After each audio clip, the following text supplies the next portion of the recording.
त्याचप्रमाणे आजचं जे हे साहित्य संमेलन आहे त्यात खूप सुंदर अशी सत्र आयोजित केली गेली आहे.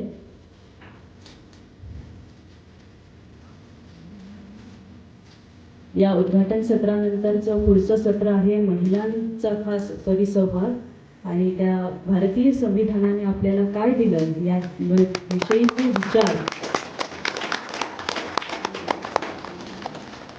आपल्याला ऐकायला मिळणार आहे. त्यानंतरचं पुन्हा एक सत्र आहे परिसंवादाचं, ज्यात भारतीय संविधान आणि आम्ही या विषयावर मान्यवरांचे विचार ऐकायला मिळणार आहेत.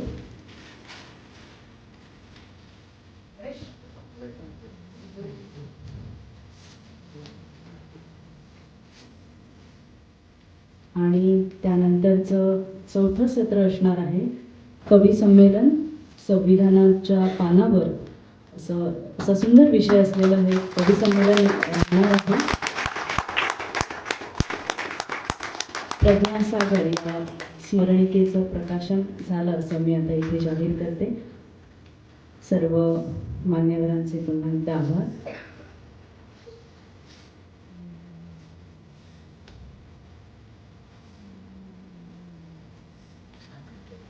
आमच्या मेरेन पावयले भारतीय संविधानाचे अभ्यासक लेखक कालकथित दादूभाई मांद्रेकर यांका सुद्धा हांव विनम्र अभिवादन करता. तशेंच आयज विष्णू सुर्या सर यांचे स्मृती दिन, त्या स्मृती दिना निमित्त तांकांय अभिवादन करता. आणि सगळ्यात पयली शाहू प्रतिष्ठान या संघटनेक द्यावा लागतो, त्याचप्रमाणे समाजाला श्रद्धा, ज्ञान आणि संवेदनशीलतेची गरज असते. याच भावनेने विकास आणि सुविचारांची रुजवण करण्याच्या हेतूने आज या कार्यक्रमाचं हे उद्घाटन हे रोप लावून केलं जाणार आहे. आज लावलेलं हे रोप उद्या वृक्ष होईल आणि आज पेरलेले हे विचार उद्याची सक्षम पिढी घडवणार आहेत.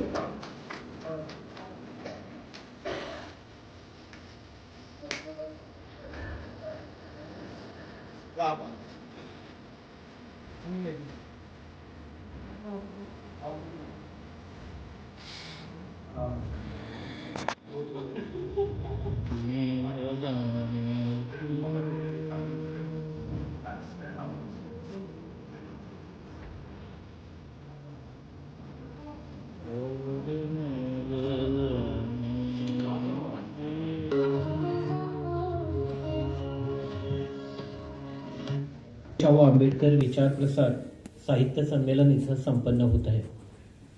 यावर्षीचं हे 5वे संमेलन आहे आणि यानिमित्त स्वागत करत आहे.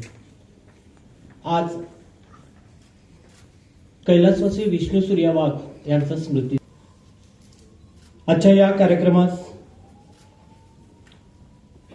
प्रमुख अध्यक्ष म्हणून जे सातत्यानं गोमंतकाची नातं ज्याने दृढ ठेवलंय आणि साहित्यिक विचार फुलेशाहू आंबेडकर विचार प्रसार करण्यात गेले अनेक वर्ष आमच्या सोबत आहेत. सदोदित असं मार्गदर्शन ज्यांचं आम्हाला मिळतात ते डॉक्टर रोहिदास जी जाधव, एक साहित्यिक पुरोगामी विचारवंत, पुणे महाराष्ट्र, यांचंही मी इथं स्वागत करत आहे. सन्माननीय अतिथी म्हणून ज्यांच्या सहकार्यानं हा कार्यक्रम इथं संपन्न होत आहे ते आदरणीय दशरथ परबजी या इन्स्टिट्यूट मॅनेजेस प्रगंजा या संस्थेचे अध्यक्ष आहेत. एक साहित्यिक, गोव्यातील नामवंत असे कवी आणि या विचाराने प्रथित असे हे व्यक्तिमत्व या ठिकाणी आम्हाला लाभलेले आहेत. या संस्थेचे सदस्य सचिव आदरणीय अशोक परबजी सर यांचंही एक थोर असे व्यक्त करत आहे. माजी अध्यक्ष युगनायक आणि सातत्याने या विचार सुटी करून आपल्याला चालणार नाही किंवा ते अभ्यासता येणार नाही. ते तिघेही परस्पर एक जिन्सी होते, पण अलीकडच्या काळात या महापक्षांमध्ये फूट पाडण्याचा जो काहींचा जाणीवपूर्वक प्रयत्न सुरू आहे तो आपल्याला हाणून पाडता यायला पाहिजे. ती जातींची अस्मिता तयार करत आहे. आपलाच कुल पुरुष हा मोठा समजून त्याला देवाऱ्यात कोंडत आहेत. यामुळे बलदंड विचारांची साखळी तुटते आणि ते चुकीचं आहे हे आपण समजावलं पाहिजे. असं आपण कदापि होऊ देणार नाही, हे खऱ्या अर्थानं या संमेलनाचं उद्दिष्ट आपण ठेवलं पाहिजे. त्यासाठी या संमेलनाचा उपयोग आपण केला पाहिजे. या तीनही महापुरुष आपापल्या काळामध्ये श्रेष्ठ होते. त्यांच्यात फक्त काळाचा भेद आहे असं असलं तरी त्यांच्या उजळीत चकाकणारी मूल्ये ही समानतेची आहेत. काळाच्याही पुढे जाऊन त्यांनी एका व्यापक समाजासाठी स्वप्न पाहिली. एकानं स्वप्न पाहिलं, दुसऱ्यानं आकार दिला आणि तिसऱ्यानं या स्वप्नाला बुलंद स्वरूपातले पंख दिले. कुणीतरी काहीतरी पेरावं लागतं, कुणीतरी त्याला आकार द्यावा लागतो, तर कुणी त्याला पंख द्यावे लागतात. या तीनही महापुरुषांनी क्रांतीची पेरणी केली, तिला उगवू दिलं आणि चमकताना सुद्धा पाहिलं. महात्मा फुलेंनी नवा समाज काढला, नवा धर्म काढला.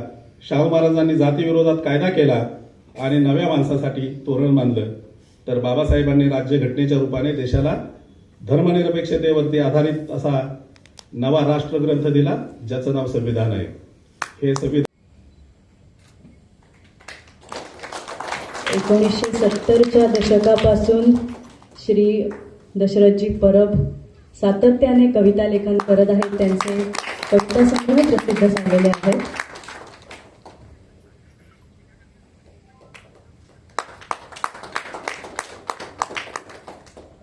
यासाठी त्यांना अनेक प्रतिष्ठित संस्थांकडून गौरविण्यात आलेलं आहे.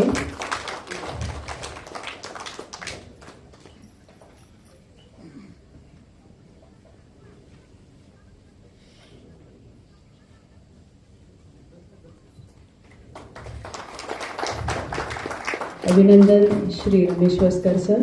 सहभागी आहेत. मागील 20 वर्षांपासून ते अग्निशमन सेवेत कार्यरत असून अनेक ठिकाणी स्वतःच्या जीवावर उदार होऊन त्यांनी जनतेच्या मालमत्तेचे रक्षण केले आहे.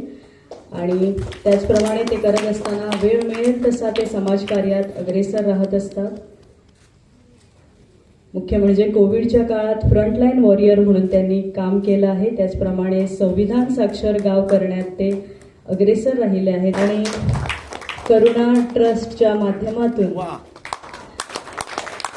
सध्या बुद्ध विहार बांधण्यासाठी ते प्रयत्नशील आहेत.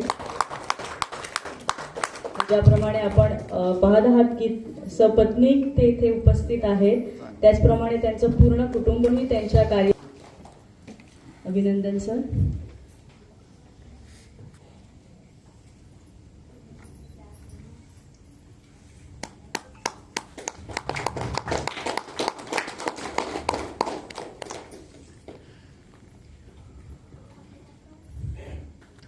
साहित्य, समाजसेवा, कला अशा विविध प्रांतातल्या या कर्तृत्ववान लोकांना आपण इथे सन्मानित करत आहोत.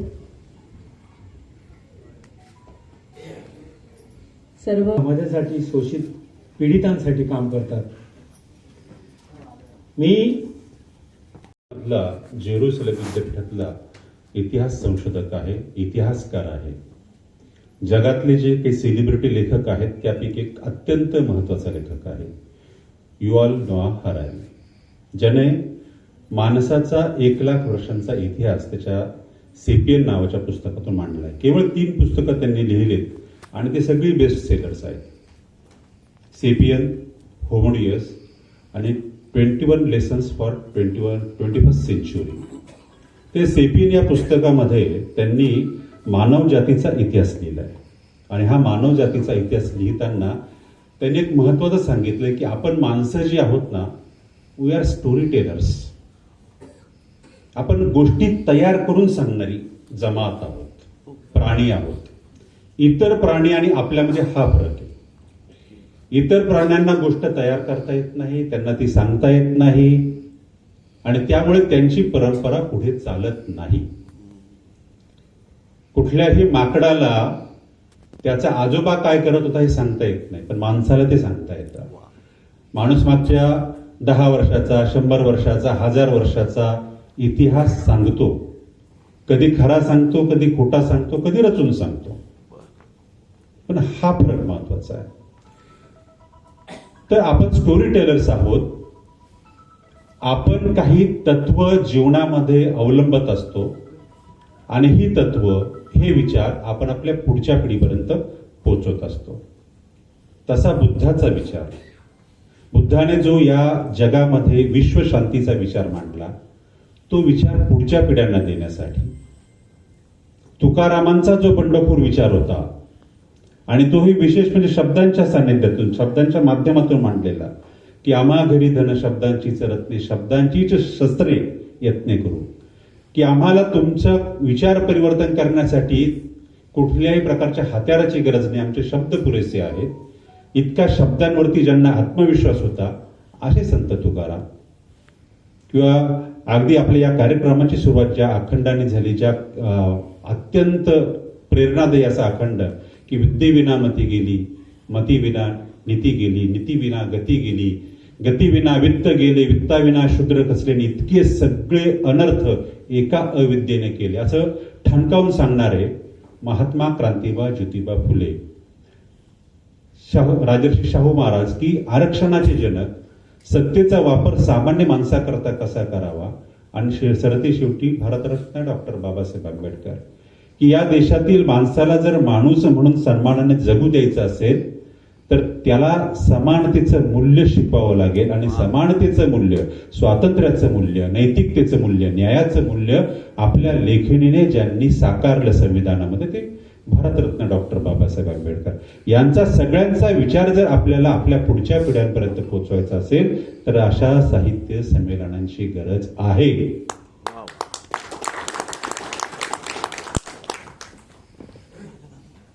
हरारीने अजून एक सांगितलंय सेपियन मध्ये, की निअँडरथल म्हणजे माणूस जसा माकडा इरेक्टस, होमो इरेक्टस पासून तो होमोसेपियन पर्यंत आला, आपण होमोसेपियन आहोत. तर होमोसेपियन आणि निअँडरथल हे दोन पायावर चालणारे एप्स हे समकालीन होते. आणि हे समकालीन असताना निअँडरथल जो आहे तो लोप पावला, नामशेष झाला, आणि होमोसेपियन मात्र टिकून राहिला. म्हणजे एकाच काळातली माणसांच्या दोन जमाती, एक लोप पावते आणि एक जी आहे ती पुढची लाखो वर्ष चालत राहते, आपल्यापर्यंत चालत राहील. त्याचं एक कारण देण्यात आलंय, की काळाप्रमाणे ज्या पद्धतीत तर्कशक्तीमध्ये बदल व्हायला हवा होता, लॉजिकमध्ये जो बदल व्हायला हवा होता, तो निअँडरथल करू शकला नाही. निअँडरथल त्याला मिळालेल्या बुद्धीचा योग्य वापर करू शकला नाही, त्याला मिळालेल्या शरीराचा योग्य वापर करू शकला नाही. साहजिकच आज निअँडरथल शिल्लक नाही. होमोसेपियनने मात्र ते केलं, त्याला मिळालेल्या बुद्धीचा वापर केला, म्हणून होमोसेपियन हळूहळू प्रत्येक टप्प्यामध्ये विकसित झालाय. आपल्याला निअँडरथल बनायचं नाही. आपल्याला एआयच्या जगात, आर्टिफिशियल इंटेलिजन्सच्या जगामध्ये, या जगामध्ये जिथे सत्यशोधकपेक्षा सत्ताशोधक वृत्ती वाढलेली आहे, अशा या सत्ताशोधक जगामध्ये आपल्याला मानवतेचं मूल्य मांडायचं आहे. त्याच्याकरता आपल्याला आपलं जे म्हणणं आहे, जे आपल्या पूर्वसुरींना दिलंय, जे बुद्धाने दिलंय, जे तुकोबांनी दिलंय, जे शाहू महाराजांनी दिलंय, जे शिवाजी महाराजांनी दिलंय, ज्योतिबांनी दिलंय, बाबासाहेबांनी दिलंय, ती आपल्याला मांडणं आवश्यक आहे. म्हणून सर्वप्रथम मी शाहू प्रतिष्ठानचे इब्रामपूर या छोट्याशा गावामध्ये हा विचार ज्यांनी मांडला, ज्यांनी प्रसवला आणि हळूहळू तो विकसित होतोय, त्या परेशजींचेही मी आभार मानतो, की एक सुंदर संकल्पना त्यांनी या गोव्याच्या भूमीमध्ये रुजवली आहे. आम्ही महाराष्ट्रातले लोक जे आहोत, आम्हाला गोव्याचं नाव म्हटलं की इथली सोनेरी वाळू, इथलं निसर्ग सौंदर्य, इथे यायचं म्हणजे फक्त मजा करण्याकरता यायचं, हेच फक्त ठाऊक होतं. किंवा कलेच्या माध्यमात म्हटलं तर जे कलावंत. तुम्ही पळयतात गोंयकारपण, गोंयकारांचो गोंयकारा खातीर.